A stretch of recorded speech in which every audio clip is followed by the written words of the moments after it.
بسم الله الرحمن الرحيم. كتاب رياض الصالحين. وأما الحديث الرابع حديث أيوكنا ممليانغو كنوكتوليكو عن أنس رضي الله عنه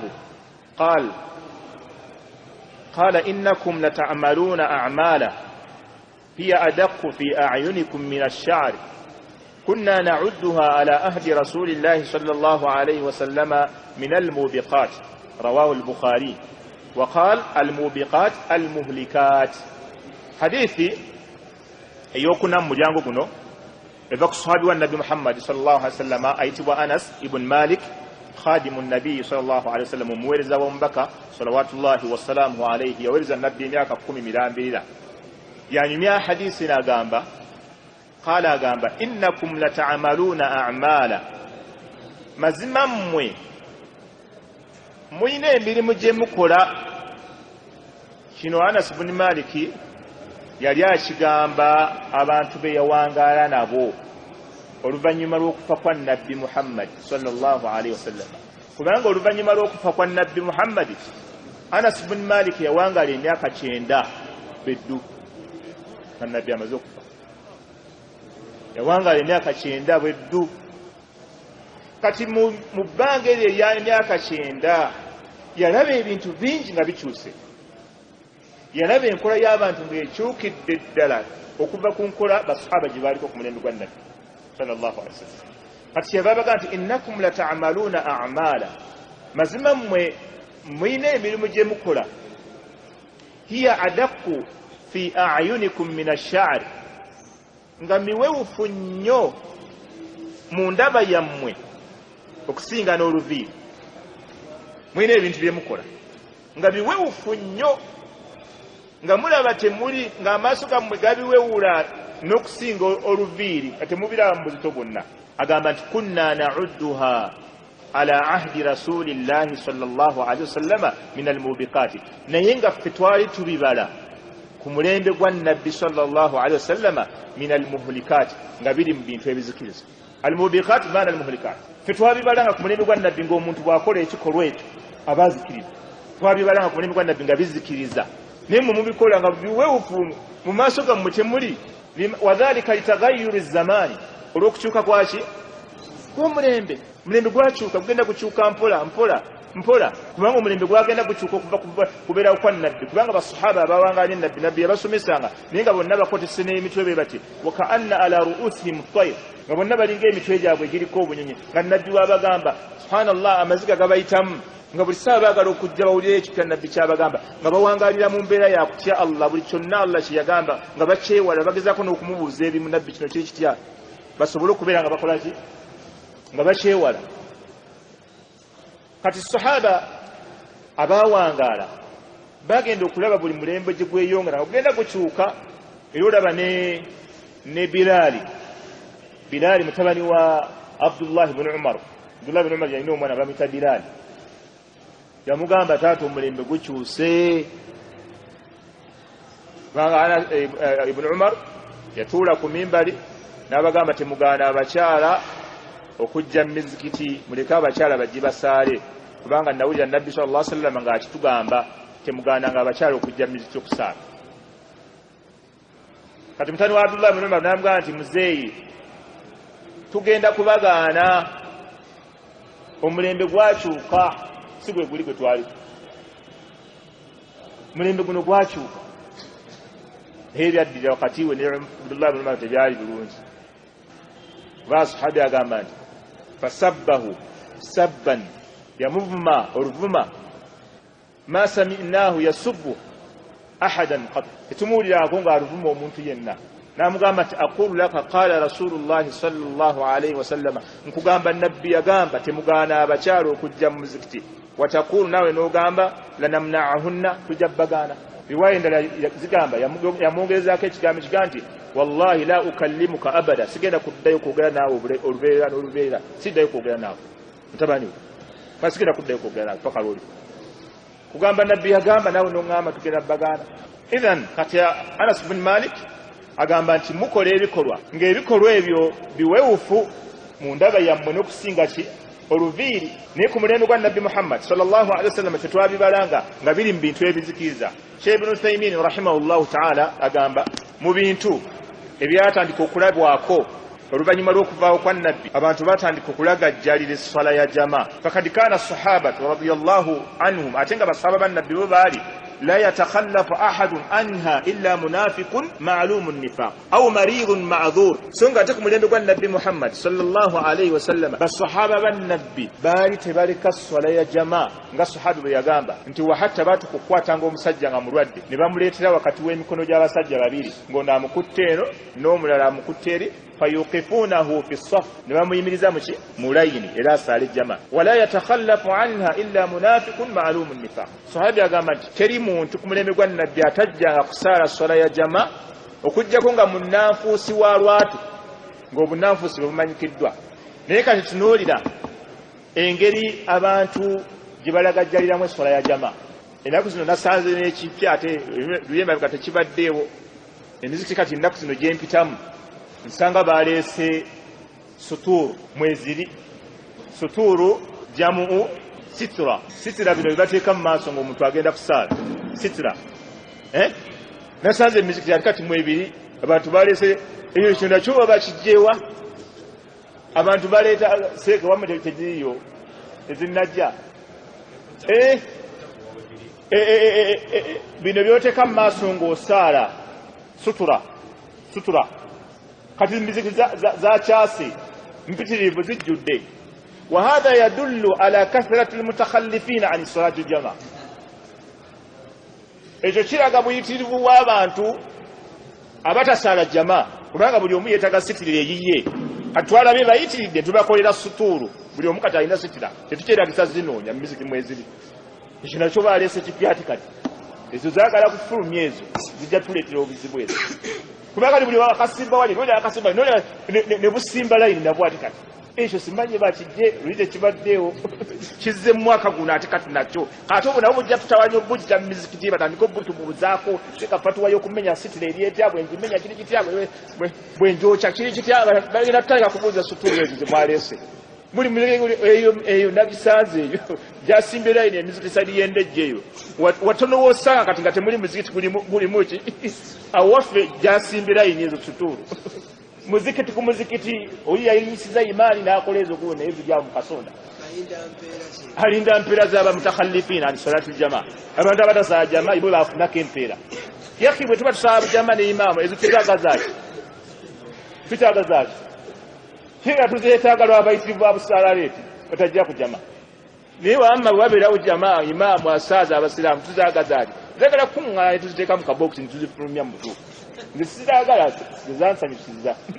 Kubanga tezibeeramu mu mirembe gyonna egyakulembera. Tezimanyikiddwa mu byafaayo nti mwabangamu akasonda ka suturu we bazitereka. Mu muzikiti mulimu buli agala sitira uginoona waaki tebiriyo mu muzikiti. Tona muzikiti gwa busiraamu gw'osanga mu masalafu nti mwabeerangamu akasonda k'ebyo ebinankani ebyo ebiteekebwa mu maaso ng'omuntu asa. Naye kati baabikoze la ilaha illa Allah. Sheikh Ibn Uthaymin rahimahullah yagamba على ما كان عليه الصحابة رضي الله عنهم في أهد النبي صلى الله عليه وسلم بل أن الناس في أهدنا. شيخ ابن تيمية قال وابلا تابا أنتم ملين بقوفي صاروا يتهاونون بالصلاة نفسها لا بالصلاة الجماعة فقط. شيخ يقول شاتين وفدك الصلاة الجماعة أبا أنتم ملين بقوفي قنو نوكولا جالي الصلاة الجماعة باتفدكو الصلاة ينيني بانجي تباجي سار yenyine sola bakubya jama muntu kutasala jama yenyine eyiye yawali awako kwazina muzikiti gwe naga kanjesaze ewe mulema natula nagwa mnaraba mawulidi agenda okugavaako sawa mukaaga ngaakoye olaba abantu nga alina essola za nnakunya essola za nnakunya ngaazirina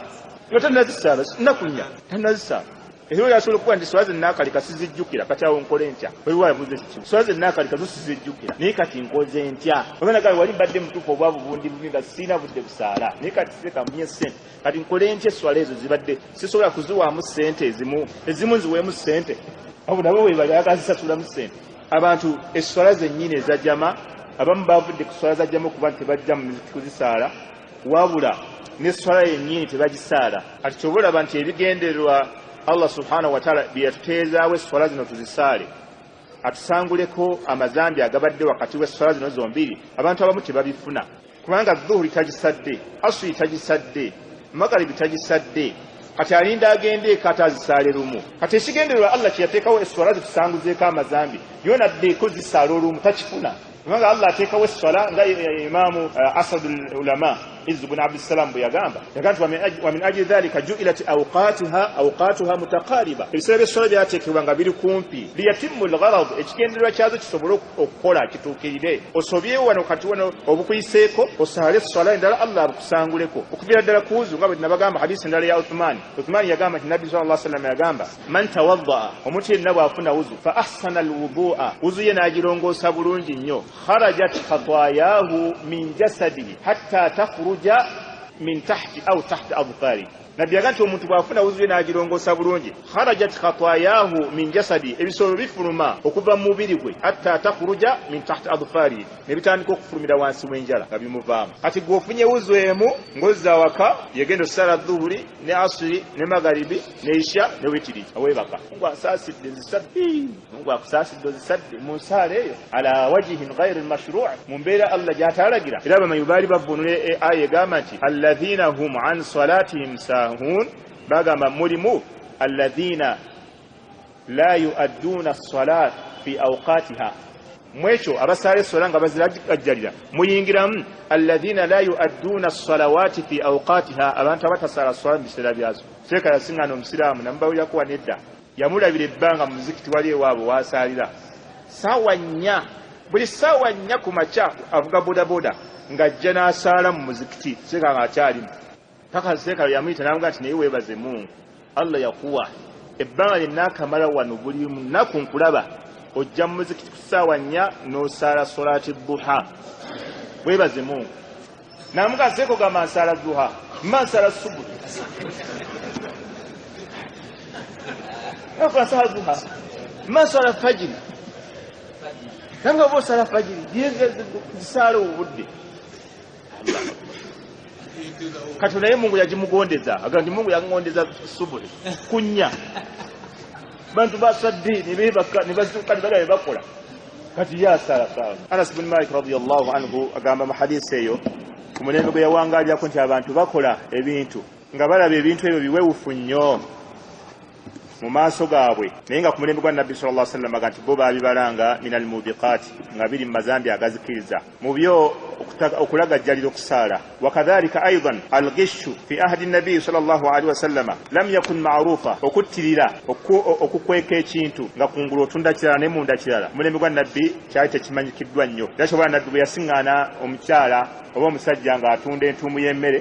nga kungulu nkalu Nabbi yagiyingizaamu omukono bw'ati agenda okugyayo omukono gwe nga mubisi naga nti ma hadha ya sahiba ta'am obanga nanyini mmere kiki kino namuga nti asabatu samaa'u ya rasulallah emmere yange Nabbi enkuba yagikubye tinavudde njagala eno embisibisi ngiteeka eno munda kungulu njiweko akakalu sobole ogitunda Nabbi namuga nti man ghashana falaysa minna omuntu yennattirira si wa mu kibiina kyaffe si wa muffe okuttirira olwaleero kuli mu buli kintu kyonna من الناس يرون ذلك ويؤدون ذلك من الذكاء omuntu attirira ennaku zino bakibala nti mugezi muzibu sajja amanyi okutega okuttirira kati akikola gwe bagamba mugezi sajja mugezi kubala battirira ebijanjala atunda bitaweze emmotoka atunda nkadde aziyita mpya amasimu makadde agayita mapya gwe bagamba nti musajja mugezi amanyi okubala maali amanyi okubala bizinesi yuaduna dhalika min adh-dhaka bagamba yo mugezi era takikola yuadunahu min aljuhala bambala nti oyo musiru wonokola ono Kampala tewasoma bupande ngoyingira Kampala nakuzzamu ebyo ono Kampala tujja kukola wano bakulemye naga wano baganye bakuyingizamu omutimatima ogwo naawe otandika okoloza mu Kampala ddala olina kubeeramu ng'okyanga olina kubeeramu ng'obubabubbi olina kubeeramu ng'oyiyayiya okuttirira ya akhi waman yaghlul yati bima ghalla yawm al-qiyamah Nabbi ngati omuntu yenna ali kumpanya akantu konna agenda kujja ne keya kumpanya kuna kulenkono buli konna ko kumpanya waliwo anaku zina abakumpanya bakara z'abakyala bakara nayo ye mugishi n'ogenda okuwasa omukyala n'obaga njagala muto atabe akola musajja ne bamuga tumulina ne bakuwa omukazi nga bikira naye nga yakazaala abaana 4 bikira n'omufuna yasinga kayiira mu abasirika ennyo muwedde bakaala bazizaawo zinawulirako omukyala ng'anyumya naga kinnanca muno ekyayiseewo bakifunidde olulenzi luto era munnange kyafe olulenzi lwakisanze mbeerera naye nga kinnanca kyaffe ekyetunda kirina n'abaana 3 naye olulenzi lwakisanze mbeerera twali mu mmotoka ng'oli abbirako munnaaka amanyi muno ekinnanca kyakakubya akaguwa kyafunye olulenzi nga lwagala mbeerera nanca n'ayitawo Allahu akbar bakaala nazo bazina mugishi bazizaawo oba bafako oba babeeranga bazizaawo la ilaha illallah bwe buli kyoyagala bakikola kati buli kimu kiri mugishi kumpanya China wede made ninga katwe made si China omukyala mukulu ayina emyaka 47 ayina abaana 4 n'omusinga ng'ali bikira ala yazunnu ulaika annahum mab'uthuna liyawmin 'azim yawma yaqumu an-nasu lirabbil 'alamin qad wa man yaghlu yati bima ghalla yawm al-qiyamah idha tabbaqna hadhihi al-aya